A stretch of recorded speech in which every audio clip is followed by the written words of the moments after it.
Hello दोस्तों, genius question number 1 में आपका स्वागत है। तो चलिए आज बात करते हैं कक्षा 10 के नॉन हिंदी जो आपके सेकंड हिंदी के रूप में पूछे जाते हैं, खास करके बिहार बोर्ड में, जिसका पहला सब्जेक्ट यानी पहला लैंग्वेज उर्दू होता है, तो सेकंड लैंग्वेज के लिए उसका उपयोग करते हैं, या फिर कक्षा 8 के लिए भी बहुत इंपॉर्टेंट है क्योंकि कक्षा 8 का ही ये हिंदी है। तो चलिए स्टार्ट करते हैं आज का सेशन। आज हम बात करेंगे 51 से लेकर 100 तक का सवाल। आपको बताना है इसमें से आपको कितना सवाल आते हैं, कमेंट्स में जरूर बताइएगा। तो चलिए स्टार्ट करते हैं, फटाफट आज का सेशन स्टार्ट करते हैं। देखिए, जैसा कि सवाल 51 में कहता है, गौर से देखिए। चिड़िया का पर्यायवाची शब्द है ए पक्षी, बी कोकिला, सी भरमर या डी कज। तो देखिए, चिड़िया का जो पर्यायवाची शब्द है तो वो पक्षी होता है, यानी ऑप्शन नंबर ए हो जाएगा राइट आंसर। 51 का क्या हो जाएगा आपका? ए हो जाएगा। चलिए देखते हैं 52 नंबर में क्या कहता है। पहाड़ का पर्यायवाची शब्द नहीं है, ए पर्वत, बी धारा, सी गिरी या डी भूधर। यानी पहाड़ का इनमें से जो कौन सा पर्यायवाची शब्द नहीं है आपको चुन के बताना है। तो ये धारा नहीं होता है, ये क्या होता है? नदी का क्या होता है? उधारा होता है, जो जल बहती है। चलिए देखते हैं सवाल नंबर 53। अधम का विलोम शब्द है। अलग अधम का विलोम है, मतलब विलोम शब्द कौन सा है? ए नीचे, बी ऊंचे ऊंचा, सी नीच नीच या डी उत्तम। आपको बताना है अधम का विलोम शब्द इनमें से कौन सा है। तो अधम का विलोम शब्द है उत्तम, यानी ऑप्शन नंबर क्या हो जाएगा? डी हो जाएगा राइट आंसर। चलिए देखते हैं सवाल नंबर 54। ठोस, ठोस का विलोम है ए सरल, बी गरल, सी विरल या डी तरल। तो ठोस का उल्टा क्या होगा? तरल होगा। अगर ठोस जमता है तो उसका उल्टा क्या होता है? बहता है। तो बहने का क्या होता है? तरल होता है। ऑप्शन नंबर क्या हो जाएगा? डी हो जाएगा। क्या हो जाएगा इसका? डी हो जाएगा राइट आंसर। चलिए देखते हैं सवाल नंबर 55 क्या कहता है। भैंस से दूध लेना है या कसीदाकारी करवानी है, किसने कहा? ए खरीदार ने, बी मालिक ने, सी नौकर ने या डी दही वाली ने। यानी दही वाली ने ये जो वाक्य कहा था वो वाक्य किसने कहा था आपको बताना है। तो ये वाक्य जो कहा था मालिक ने कहा था कि बल्कि भैंस से दूध लेना है, ना कि इसको कसीदाकारी करना है। तो चलिए देखते हैं सवाल नंबर 56 में कहता है, गौर से देखिए। देखिए 56 में, सॉरी, संजू ने दीदी की डायरी के जो पृष्ठ पढ़े वो किस महीने के थे? ए मार्च, बी अप्रैल, सी जनवरी या डी फरवरी। तो वो जो पढ़े थे वो आप किस महीने के थे? वो आपका जनवरी माह के थे, यानी ऑप्शन नंबर सी हो जाएगा राइट आंसर। 56 का सी हो जाएगा राइट आंसर। चलिए देखते हैं सवाल नंबर 57 में क्या कहता है, गौर से देखिए। ये रहा आपका 57।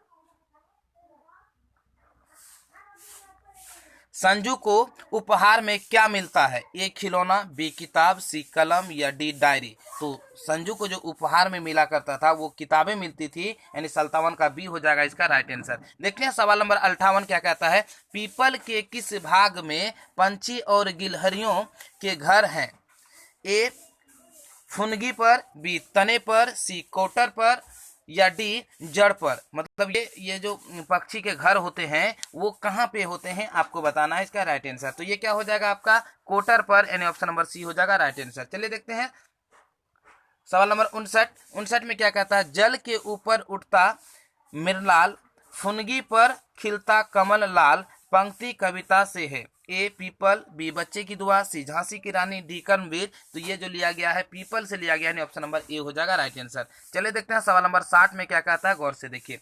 प्रकृति चित्रण डॉट डॉट कविता की उल्लेखनीय विशेषता है। ए प्रगतिवादी, बी प्रयोगवादी, सी छायावादी या डी रीतिकाली। मतलब ये जो उदाहरण है, ये जो कविता है, ये किसका उल्लेखनीय करता है? 60 नंबर में। तो ये हमारा छायावादी का उल्लेखनीय करता है, ऑप्शन नंबर सी हो जाएगा राइट आंसर। चलिए देखते हैं सवाल नंबर 61 में क्या कहता है, गौर से देखिए। गोपाल सिंह नेपाली की रचना है। ए तू जिंदा है तो जिंदगी की जीत में यकीन कर, बी पीपल, सी कर्मवीर या डी सुदामा चरित्र। ये गोपाल सिंह जो लिखे थे आपके पाठ में, यानी कक्षा 8 में, तो वो उस हिंदी में इसके क्या कौन सा मतलब शीर्षक लिखे हैं आपको बताना है 61 में। तो वो जो लिखे थे वो पीपल लिखे थे, ऑप्शन नंबर बी हो जाएगा राइट आंसर। हम देखते हैं सवाल नंबर 62। बुलबुल पंछी कब गाने लगती है? ए वर्षा की फुहार पड़ने पर, बी गर्मी में, सी सर्दी में या डी रात में। यानी बुलबुल पंछी जो है गाने कब लगती है ज्यादा? तो कब? जब वर्षा की फुहार पड़ने लगती है, ऑप्शन नंबर ए हो जाएगा राइट आंसर। चलिए देखते हैं सवाल नंबर 63 में क्या कहता है। निम्नलिखित शब्दों में कौन सा शब्द शुद्ध है? ए आशीर्वाद, बी आशीर्वाद या डी आशीर्वाद या डी आशीर्वाद। तो इसका राइट आंसर हो जाएगा सी। क्या हो जाएगा? सी आशीर्वाद। चलिए देखते हैं सवाल नंबर 64 में क्या कहता है, गौर से देखिए। निम्नलिखित शब्दों में कौन सा शब्द अशुद्ध है? ए अभिलाषा, बी रोशनी, सी रोशन, डी राकेश। आपको बताना है इसमें से कौन सा शब्द जो है आपका क्या है, अशुद्ध है। कौन सा शब्द अशुद्ध है? याद रखिए, शुद्ध नहीं, अशुद्ध है। तो 64 में आपका क्या हो जाएगा, आपका रोशनी, है ना। क्या है आपका, अशुद्ध है। रोशन मतलब जहां, यहाँ पे क्या हो जाएगा, अशुद्ध हो जाएगा। क्या हो जाएगा, अशुद्ध। चलिए देखते हैं सवाल नंबर, ये नाम होगा किसी का, ठीक है। यहाँ देखते हैं सवाल नंबर 65 में, निम्नलिखित वाक्यों में कौन सा वाक्य शुद्ध है? मेरे काला बकरी मीठा दूध देते हैं, बी आपके घड़ी में कै बजी है, या सी उसके चाचा की लड़की हुई है, या डी कमरा लोगों से लबालब भरा है। मतलब आपको शुद्ध वाक्य इसमें से क्या करना है, हालांकि ये तो गलत है ही नहीं, है ना। तो आपको क्या करना है, इसमें से शुद्ध वाक्य आपको चुनना है। तो शुद्ध उसके चाचा की लड़की हुई है, यानी यहाँ पे क्या हो जाएगा, ऑप्शन नंबर सी हो जाएगा राइट आंसर। चलिए देखते हैं सवाल नंबर 66 में क्या कहता है। निम्नलिखित वाक्यों में कौन सा वाक्य अशुद्ध है? ए मैं प्रातः काल घूमता है, ये गलत है। मैं प्रातः काल घूमता है, मैं प्रातः काल के समय घूमता है, या डी इनमें से कोई नहीं। 66 का क्या हो जाएगा आपका, मैं प्रातः काल समय घूमता है। तो यहाँ ऑप्शन नंबर क्या हो जाएगा, सी हो जाएगा राइट आंसर। देखते हैं सवाल नंबर 67, जो कुछ नहीं जानता है के लिए एक शब्द है, सर्वज्ञ, अल्पज्ञ, बहुज्ञ, अज्ञ। मतलब जो कुछ नहीं जानता है उसे हम क्या कहते हैं, तो उसे हम अज्ञ कहते हैं। ऑप्शन नंबर डी हो जाएगा राइट आंसर। चलिए देखते हैं सवाल नंबर 68 में क्या कहता है। भगवत विभूतियां किन्हें खूब मिली थी? ए नेपाली जी को, बी निराला जी को, सी प्रेमचंद्र जी को, या डी बिहारी लाल को। मतलब ये विभूतियां जो है कि सबसे ज्यादा किसको मिली थी, आपको बताना है। तो ये जो है आपको किसको मिले थे, तो निराला जी को मिली थी, ऑप्शन नंबर बी हो जाएगा राइट आंसर। चलिए देखते हैं सवाल नंबर 69 का, है ना, कितना, 69 में क्या कहता है। याचकों के ये तो कल्पतरु थे ही, अपने मित्रों के लिए मुक्त दोस्त और परस्त कौन थे? ए रामधारी सिंह दिनकर, बी कर्पूरी ठाकुर, डी बेढव बनारसी, या डी दीन बंधु निराला। ये जो दोस्तों के लिए परस्त थे वो कौन थे, तो ये क्या हो जाएगा, दीन बंधु निराला। ऑप्शन नंबर डी हो जाएगा राइट आंसर। चलिए देखते हैं सवाल नंबर 70, कमिनी कंचन का त्याग करके कौन गृहस्थ आश्रम में ही सन्यासी क्या हो जाएगा, बना? तो ए क्या हो जाएगा, शंकर शैलेंद्र, बी प्रेमचंद्र, सी सूर्यकांत त्रिपाठी निराला, या डी आचार्य शिव पूजन सहाय। मतलब ये जो किए थे वो कौन थे, किन्होंने त्याग दिया था, आपको बताना है 70 में। तो इसका हो जाएगा Suryakant Tripathi Nirala. Option number C हो जाएगा राइट आंसर। देखते हैं सवाल नंबर 71, खेमा कितने वर्ष का था? ए 5 या 6 वर्ष का, या बी 6 से 7 वर्ष का, या सी 7 से 8 वर्ष का, या डी 8 से 9 वर्ष का, है ना। तो खेमा कितने वर्ष के थे आपको बताना है। तो खेमा जो थे 8 से 9 वर्ष के थे। ऑप्शन नंबर डी हो जाएगा राइट आंसर। चलिए देखते हैं सवाल नंबर 72 में क्या कहता है। कौन सी कहानी हमें बाल श्रमिकों के प्रति संवेदनशील बनाती है? ए ईदगाह, बी ठेस, सी खेमा, डी चिकित्सा का चक्कर। मतलब हमें क्या कर संवेदनशील बनाता है, कौन सी कहानी आपको बताना है, बाल श्रमिक। तो श्रमिक जब आएगा तो खेमा आएगा, यानी ऑप्शन नंबर सी हो जाएगा राइट आंसर। ठीक है, 72 का सी। देखते हैं 73 में क्या कहता है। अपने पैरों पर पानी गिराने से खेमा को तसल्ली क्यों मिलती थी? ए क्योंकि नंगे पैरों जलन से आराम मिलता था, बी क्योंकि पैर साफ हो जाते थे, सी क्योंकि उसकी आदत थी, या डी पानी से खेलना उसे अच्छा लगता था। लेकिन नहीं, उसे क्या कहता, नंगे पानों पे पैर पे जब पानी डालते थे तो उसे आराम मिलता था, इसीलिए ऑप्शन नंबर हो जाएगा ए राइट आंसर। चलिए देखते हैं सवाल नंबर 74, गंदे मोहल्ले के गरीब मजदूर कौन कौन मशहूर अगरबत्तियां बनाते हैं? केवड़ा, गुलाब, सी खास और रात रानी, या डी सभी। तो ये सभी अगरबत्तियां बनाती है। ऑप्शन नंबर डी हो जाएगा राइट आंसर। चलिए देखते हैं सवाल नंबर 75 में क्या कहता है। खुशबू रचते हैं हाथ कविता के रचयिता हैं? ए मोहम्मद इकबाल, बी अरुण कमल, सी शंकर शैलेंद्र, या डी गोपाल सिंह नेपाली। यानी इसके जो कविताकार हैं वो कौन है आपको बताना है 75 का, है ना। तो 75 में जो आपका हो जाएगा क्या, अरुण कमल, यानी ऑप्शन नंबर क्या हो जाएगा, बी हो जाएगा राइट आंसर। क्या हो जाएगा, बी। देखते हैं सवाल नंबर 76। अध्ययन विरोधी ताकतों के खिलाफ तन कर खड़ी हो जाने की हौसला रखती है। ए कदम, बी जैनब, सी गुड़िया, डी सोनी। मतलब जो भी क्या करते उसके विरोध में आते थे, उस पर तन के खड़े हो जाते थे, तो क्या कदम खड़ी हो जाती थी। ऑप्शन नंबर ए हो जाएगा राइट आंसर। देखते हैं सवाल नंबर 77 क्या कहता है, गौर से देखिए।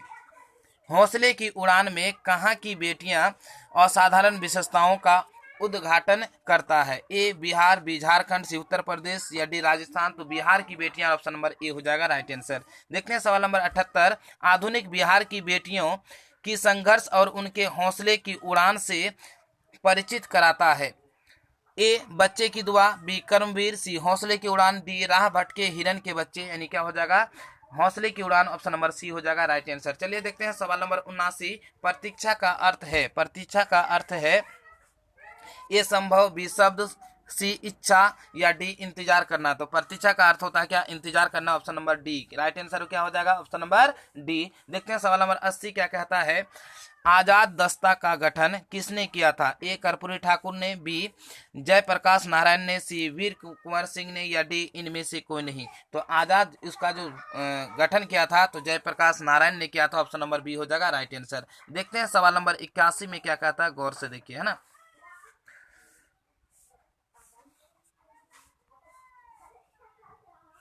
81 में कर्पूरी ठाकुर का जन्म कब हुआ था। ए 14 फरवरी 1921, बी 24 जनवरी है 24 जनवरी 1921, या सी 24 मार्च 1921, या डी 24 अप्रैल 1991। मतलब जो कर्पूरी ठाकुर थे उसका जो जन्म हुआ था वो कब हुआ था आपको बताना है। तो 24 जनवरी 1921, यानी ऑप्शन नंबर सी बी हो जाएगा राइट आंसर। देखते हैं सवाल नंबर 82 क्या कहता है। कर्पूरी ठाकुर किन पदों को सुशोभित किया है। ए कार्यवाहक अध्यक्ष, बी विरोधी दल के नेता, सी उप मुख्यमंत्री और 2 बार मुख्यमंत्री, या डी उपयुक्त सभी। तो ये हमारा क्या हो जाएगा, उपयुक्त सभी, यानी ऑप्शन नंबर डी हो जाएगा राइट आंसर। क्या हो जाएगा, ऑप्शन नंबर डी। देखते हैं सवाल नंबर 83। जन नायक कर्पूरी ठाकुर ने कॉलेज को त्याग कब किया। ए मुंडा विद्रोह के दौरान, बी आदिवासी आंदोलन के दौरान, सी अगस्त क्रांति के दौरान, या डी स्वदेशी आंदोलन के दौरान। तो ये हमारा क्या हो जाएगा, अगस्त क्रांति के दौरान, यानी ऑप्शन नंबर सी हो जाएगा इसका राइट आंसर। चलिए देखते हैं सवाल नंबर 84 में क्या कहता है। ठीक है, 84 में देखिए। लक्ष्मीबाई किसकी मुंहबोली बहन थी। ए झांसी के राजा की, बी लखनऊ के नवाब की, या सी कानपुर के नाना की, या डी शिवाजी की। तो कानपुर के नाना के थे मुंहबोली बहन, यानी ऑप्शन नंबर सी हो जाएगा राइट आंसर। चलिए देखते हैं सवाल नंबर 85 क्या कहता है। झांसी की रानी के बचपन का नाम क्या था। ए तीरनबाई, बी लीलाबाई, सी लक्ष्मीबाई, या डी अहल्याबाई। तो क्या थे, लक्ष्मीबाई थी, यानी ऑप्शन नंबर क्या हो जाएगा सी राइट आंसर। चलिए देखते हैं सवाल नंबर 86 क्या कहता है। लुकमान नाम था एक हकीम का, बी कसेरा का, सी दवा का, या डी सुई का। तो लुकमान जो नाम थे वो क्या थे, हकीम का नाम था, यानी ऑप्शन नंबर ए हो जाएगा राइट आंसर। चलिए देखते हैं सवाल नंबर 87 में क्या कहता है। चिकित्सा का चक्कर शीर्षक पाठ में डॉक्टर ने दांत बनवाने के कितने रुपये बताए। ए 150 रुपये, बी 100 रुपये, सी 101 रुपये, डी 102 रुपये। तो दांत बनवाने के कितने रुपये बताए थे, कितने रुपये बताए थे, तो 150 रुपये, ऑप्शन नंबर ए हो जाएगा राइट आंसर। चलिए देखते हैं सवाल नंबर 88। कृष्ण ने किससे कहा कि चोरी की बानी में हौजू पर बीने। ए राधा से, बी सुदामा से, सी श्रीदामा से, या डी बलभद्र से। तो ये वाक्य जो कहा था तो किससे कहा था श्री कृष्ण ने, तो वो जो कहे थे सुदामा से, ऑप्शन नंबर बी हो जाएगा राइट आंसर। चलिए देखते हैं सवाल नंबर 89। सुदामा चरित्र के रचिता कौन है। ए नरोत्तम दास, बी कुंभन दास, सी सूरदास, या डी तुलसीदास। इसके जो लेखक हैं, लेखक का नाम बताना है, तो वो हो जाएगा नरोत्तम दास, ऑप्शन नंबर हो जाएगा ए। देखते हैं सवाल नंबर 90। लोहे के चने चबाना मुहावरे का अर्थ बतावें। ए आसानी से काम होना, बी लोहे से बना चना खाना, या सी कठिन परिश्रम करना, या डी चने पर लोहे का पानी चढ़ना। तो आपको बताना है इसका राइट आंसर। तो कठिन परिश्रम करना, यानी ऑप्शन नंबर क्या हो जाएगा सी 90 का राइट आंसर। चलिए देखते हैं सवाल नंबर 91 में क्या कहता है। आग में घी डालना, ए आग जलाना, बी हवन करना, सी आग बुझाना, या डी क्रोध यानी भड़काना। तो क्या होता है इसका, क्रोध भड़काना होगा, ऑप्शन नंबर डी हो जाएगा राइट आंसर। चलिए देखते हैं सवाल नंबर 92 में क्या कहता है। शैलेंद्र का संधि विच्छेद है, शैले प्लस इंद्र, बी शैलू प्लस इंद्र, या सी शैल प्लस इंद्र, या डी सम प्लस इंद्र। आपको बताना है शैलेंद्र का जो संधि विच्छेद है वो क्या है ना। तो क्या हो जाएगा आपका शैल प्लस इंद्र, एंड ऑप्शन नंबर सी हो जाएगा राइट आंसर। चलिए देखते हैं सवाल नंबर 93। परीक्षा का संधि विच्छेद है, पर प्लस इच्छा, परि प्लस छा, या परि प्लस इच्छा, या डी परि प्लस इच्छा। आपको बताना है, यहाँ दिखाई पड़ रहा है, इसका राइट आंसर क्या होगा। अगर आपको पता है तो आप कॉमेंट सेक्शन में जरूर बताएं। तो परि प्लस इच्छा होगा, ऑप्शन नंबर क्या हो जाएगा डी इसका राइट आंसर। चलिए देखते हैं सवाल नंबर 94 में क्या कहता है, गौर से देखिए है ना। दीनानाथ में डॉट डॉट समास है, ए कर्म तत्पुरुष, बी करण तत्पुरुष, या सी संबंध तत्पुरुष, या डी अधिकरण तत्पुरुष। ये जो है किस में आता है, किसके अंतर्गत आता है 94 में है ना। तो ये संबंध स्थापित करता है दीनानाथ, यानी ऑप्शन नंबर सी हो जाएगा राइट आंसर। चलिए देखते हैं सवाल नंबर 95। ठीक है, 95 में क्या कहता है। परा उपसर्ग के योग से बना शब्द है, ये पराजय, परवीन, परिमाप, या प्रतिदिन। तो यहाँ क्या हो जाएगा, पराजय होगा, ऑप्शन नंबर ए हो जाएगा राइट आंसर। 95 में ए। देखते हैं सवाल नंबर 96 में क्या कहता है।